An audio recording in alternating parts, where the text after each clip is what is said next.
Olá, nerds, geeks e afins! Estamos todos aqui mentirosos com o quinto episódio da série Chucky na Star Plus. Pois bem, pessoal, chegamos à metade da primeira temporada de Chucky. E simplesmente esse episódio é de doer. Eu já estou indo direto ao ponto, eu não preciso nem fazer muitas enrolações. Eu não curti quase nada do que foi apresentado aqui nessa semana. Realmente uma coisa monstruosa. Simplesmente, acho que a série se revelou por completo exatamente aqui nesse episódio. Digamos que nos 4 anteriores ela apenas estava ensaiando, mas aqui ela diz realmente a que veio. Apenas um produto que não vale a pena assistir. Realmente uma coisa pavorosa. Isso se tratando, digamos, do núcleo principal, porque assim, quando se criou, ou se teve a ideia, né, de se fazer uma série de TV derivada lá dos filmes no cinema, né, da franquia Brinquedo Assassino, Chucky, você precisava criar, claro, algum contexto diferenciado, para não ficar na mesma batida que a gente já estava cansado até de ver, porque foram 7 filmes, né, a franquia no cinema, precisava de realmente novos elementos, ou seja, novos personagens, uma nova localidade, novos contextos. E Tom Mancini optou por então inserir a molecada, né, os adolescentes, né, deixar eles como foco principal. E exatamente o que temos nesse episódio é a demonstração que esses tais personagens, são ridículos. São mais ridículos que a segunda fase da franquia no cinema, onde se optou para aquele tom mais cômico, onde apareceu a noiva de Chucky, onde apareceu o filho de Chucky e por aí vai. Aquilo foi um declínio na franquia, mas na verdade se pode considerar como uma coisa inventiva, né, de bom humor, né, de criatividade até, comparado com esta bela porcaria que temos aqui então definido nesse quinto episódio. O tom da série é exatamente o que vimos por aqui. Aqueles 3 panacas adolescentes, né, brigando com um container de lixo hospitalar. Caramba, que cena ridícula foi aquela. Realmente dá vontade de desligar o aparelho de TV quando se assiste aquilo. Coisa bizonha, os 3 moleques ali caçando o boneco ali dentro da lixeira. E é óbvio que ele não estava lá. Claro, o problema não é o ato em si de caçar o boneco ali, afinal de contas eles estão querendo achar o boneco e querem destruir o boneco. O problema é que é uma cena completamente patética, de tão ridícula. Na verdade não é ridícula, é imbecil completamente, né? E ainda tem aquele detalhe, né, do Jake ficar ali pendurado no baldezinho ali, depois ele se desequilibra e cai nos braços de Devil. Que forma mais também, ó, pífia, é ridícula também, de fazer o enlace dos dois. Pô, não dá para ser um pouquinho mais criativo, não, Mancini? É uma coisa completamente, ó, idiota. E o pior de tudo é o tom que, na verdade, olha só que coisa curiosa, né? Escapa até a um certo universo das séries teens e cai mais numa série meio infantiloide, né? Eu me senti, na verdade, vendo um filme, por exemplo, dos Trapalhões. E olha que eu gosto bastante do estilo dos Trapalhões, que na verdade é um humor bem leve, ingênuo, voltado para crianças, mas aqui é voltado para adolescentes. Eu ia falar adultos, né? Não, é adolescente mesmo, não é nem jovem adolescente. É adolescente mesmo, porque na verdade todos os personagens ali têm na faixa dos 16 anos, se eu não me engano. Mas é completamente um tom completamente errado. Não funciona aquela cena, a cena só é apenas imbecil, não tem outra maneira de definir o tom daquela cena, é completamente idiota. E depois, né, quando enfim eles conseguem encontrar o boneco e destroem ele, porque ele está lá dentro da lixeira, né, que, bom, tem aquela piadinha, né, de ter surgido um gambá ali no meio da história, mas também para que aquilo? É engraçadinho, mas não tem lógica nenhuma também, porque logo em seguida o boneco tá ali dentro, né, e ele é destruído pelos 3 garotos de uma forma ridícula. Aliás, antes de falar o final dela, né, anteriormente também a própria Alexis havia pegado lá o segundo boneco, né, que é o Tommy, né? O Tommy, né? Acho que é o Tommy. E ela ficou espancando ele no chão também numa atitude completamente que não tem sentido. Parecia ela que parecia ser a irmã mais nova, né? E não a Caroline que estava ali na cama, né? Mas voltando então à destruição do boneco, né? Do boneco deformado, que era o Chuck ali, né?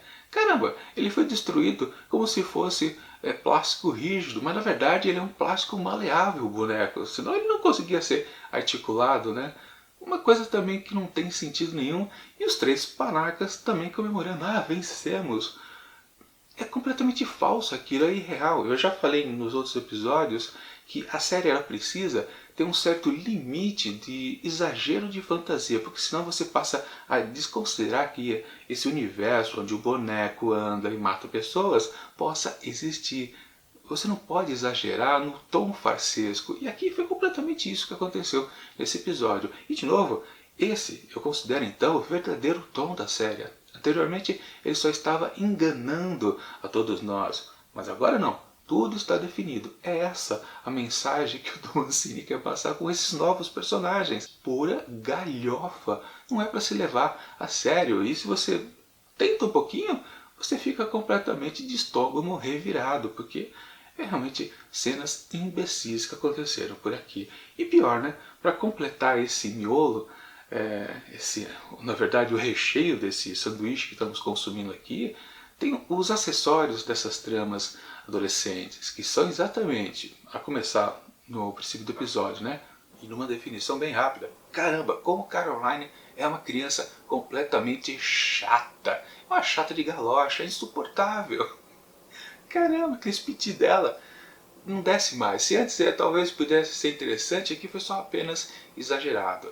Tivemos um acréscimo também aqui de algo que até já estava meio que definido que seria assim, mas agora ficou completamente over, né? Ou seja, se apresentou por completo e ficou over, né? Ou seja, já chegou e já estragou logo de cara, que é exatamente a mãe de Lexus e Caroline, né? Que se mostra uma mulher completamente chata de galocha também. E falando em outro chato de galocha, é o pai do Júnior. Caramba, aquela ideia lá dele ser um atleta, o moleque não quer fazer aquilo.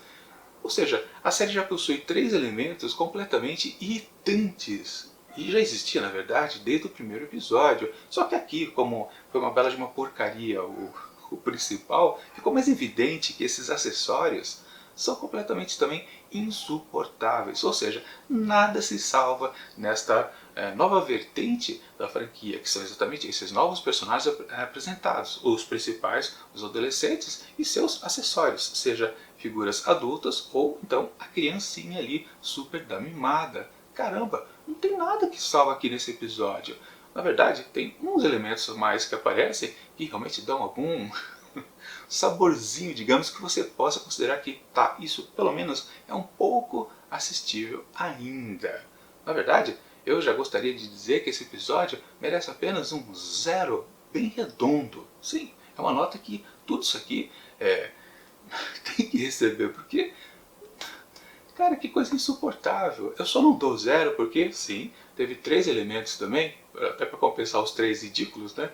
Que meio que sobe um pouquinho a nota. Por exemplo, já indo direto ao ponto, eu não preciso enrolar aqui realmente nesse vídeo. Dou um pontinho a mais pela única coisa que realmente salva aqui nessa nova franquia. E eu já comentei, acho que foi no vídeo passado, que é a história do Chuck, né? O Chuck, o Charles Lee Ray, na verdade, né? A sua origem, né? Desde os primórdios, na sua infância, quando matou a mãe, e depois ele vai crescendo, já ouvimos adolescente, agora conhecemos ele numa fase talvez adulta já, né? Sei lá, ali entre 25 e 30 anos, mais ou menos, né? Outra pequeno detalhe da sua vida pregressa, antes de descobrirmos que ele foi lá o estripador de... esqueci da localidade, mas enfim, não importa.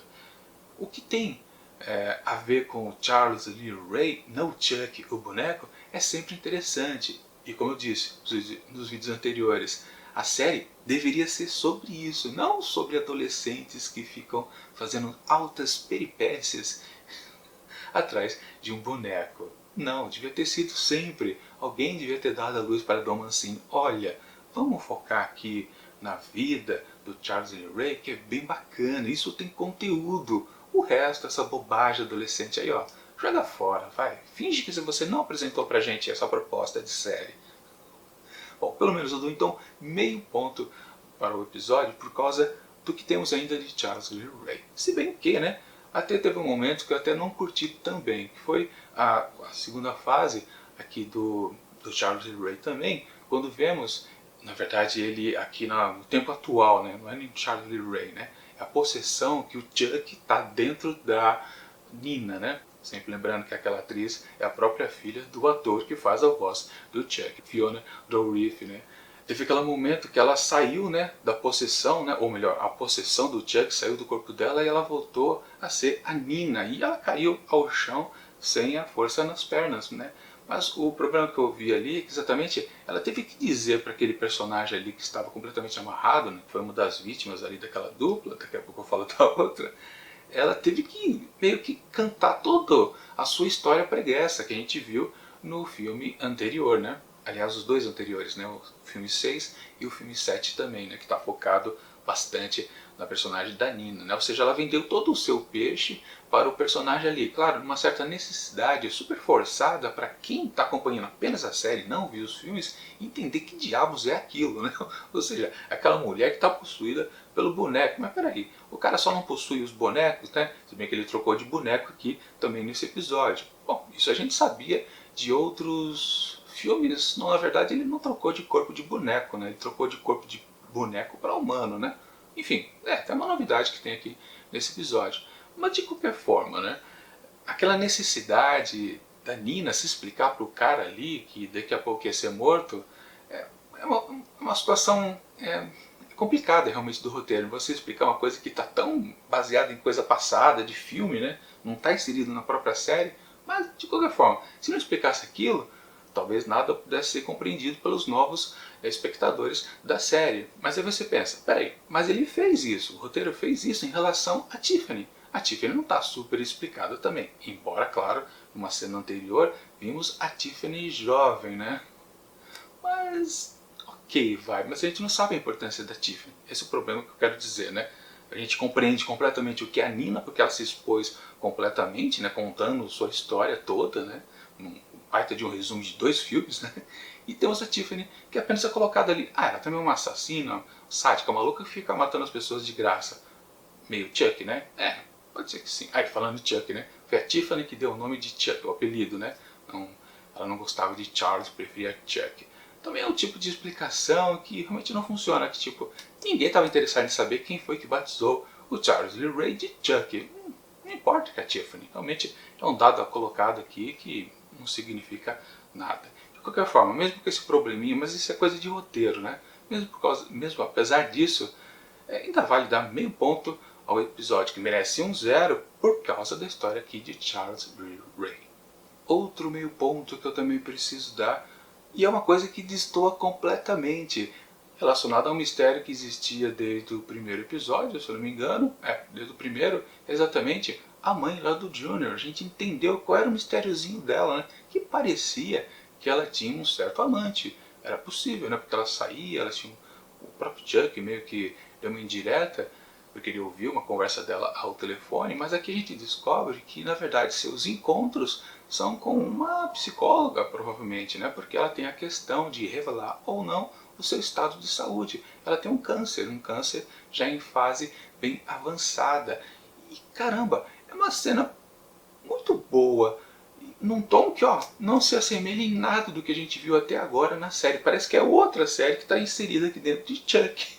Porque é uma coisa completamente dramática, não tem conexão com nada, mas pelo menos é interessante. Se todos os personagens tivessem essa pegada um pouco séria, né, relacionada aos outros, por exemplo, o pai do Junior, em vez de ter aquela implicância besta, né, boba mesmo, com o filho de ser um atleta, fosse uma coisa mais adulta, seria interessante. No meu caso da mãe da Lex, se fosse alguma coisa adulta também, não aquela coisinha boba, que parece também uma coisa de adolescente, né, a implicância que ela tem para com a filha. Realmente, bom, de toda forma, essa descoberta do mistério então da mãe de Junior é muito boa e merece também dar a esse episódio, que merece 0, mais outro meio pontinho. E bom, o último meio ponto merecido também ao episódio é aquele da surpresa, porque sempre, basicamente é um padrão que acontece aqui em todos os episódios da série, até a metade acontecer, provavelmente na segunda metade será igual. Ou seja, temos sempre uma morte aqui no tempo presente do que acontece aqui nessa pequena cidade. Pois é, né? Cidade de origem do próprio personagem Charles Lee Ray, né? Sempre teremos uma morte. E aqui o episódio também já estava quase acabando. E cadê da morte? Não aparecia, porque sempre vai lembrar, né? As mortes relacionadas a Charles Lee Ray não contam. Se bem que, no caso aqui, para ele teve até duas, né? Enfim, porque teve a do passado e depois aqui na parte presente com ele dentro do corpo da Nina. Enfim, a morte relacionada à trama dos adolescentes apareceu sim lá no final e de surpresa, porque simplesmente foi uma cabeça rolando, e a cabeça rolando foi justamente da diretora da escola. E eu tinha certeza, minha aposta na verdade, né, era que a próxima vítima, ou em algum momento, seria a professora, que até voltou a aparecer aqui nesse episódio, né? Mas ela morreu antes. Bom, um dia ela vai morrer, não se preocupe. Daqui nos próximos 5 episódios ela também vai ser morta pelo Chuck. Mas, surpreendentemente, de uma maneira também interessante, porque eu fui completamente surpreso, você não esperava aquilo, embora a cena tenha uma construção ali, mise-en-scène dela, que parece que sim, vai acontecer uma morte por ali, né? Mas aquela cabeça rolando, aparecendo ali, depois o corpo da diretora lá, sentada, fazendo sinais pra galera, foi interessante. Mais interessante do que o Chuck também mostrando o dedo no final do episódio passado, né? Enfim, essa cena também merece atribuir meio ponto para um episódio que merece apenas 0. Mas uma coisa que eu estava falando, que a mise-en-scène ali já estava preparando, né, um adiantamento que teríamos uma certa morte, é que quando a prefeita, a mãe da Alex, estava ali em cima do palco falando para o pessoal ali na plateia, ela estava muito distante da delegada, da investigadora de polícia que está ali ao lado, né? Realmente as duas estão muito distantes. E eu fiquei pensando, caramba, por que essa distância é tão grande? Né? Eu fiquei com a impressão, vai cair alguma coisa lá de cima do teatro e vai esmagar a prefeita, a mãe da Alex. Justamente, né, porque ela teve tanto destaque aqui nesse episódio que não teve nos episódios anteriores, então seria interessante ela morrer aqui exatamente naquele momento, de uma maneira também surpreendente. Só que realmente a coisa telegrafada não era a morte dela, era uma morte atrás das cortinas. De qualquer forma, né, a mise-en-scène sim revelava que a morte aconteceria naquele ponto, mesmo porque o episódio já estava completamente acabado, né? Ou era naquele instante, ou não teria morte nenhuma no contexto ali da narrativa dos adolescentes. Enfim, o que salva realmente esse episódio aqui são esses 3 pontos que eu destaquei, que eu coloco mais um meio pontinho para livrar esse episódio aqui de um 0 absoluto, porque sim, ele é uma bela de uma porcaria. Quem achar que esse episódio aqui é bom, realmente não entende nada de séries de terror, de horror, né? Ou até cômicas, porque isso aqui é uma... não tem salvação, é uma bosta. Portanto, para esse 5º episódio de Chuck, sua primeira temporada, e espero seja a única, que essa série não merece existir, realmente não, é um desserviço à franquia. Por mais que a franquia no cinema tenha desandado em alguns momentos. Mas enfim, para esse 5º episódio eu atribuo apenas 1,5 asteriscos. Por ajuda dos outros, não pela trama principal. É isso.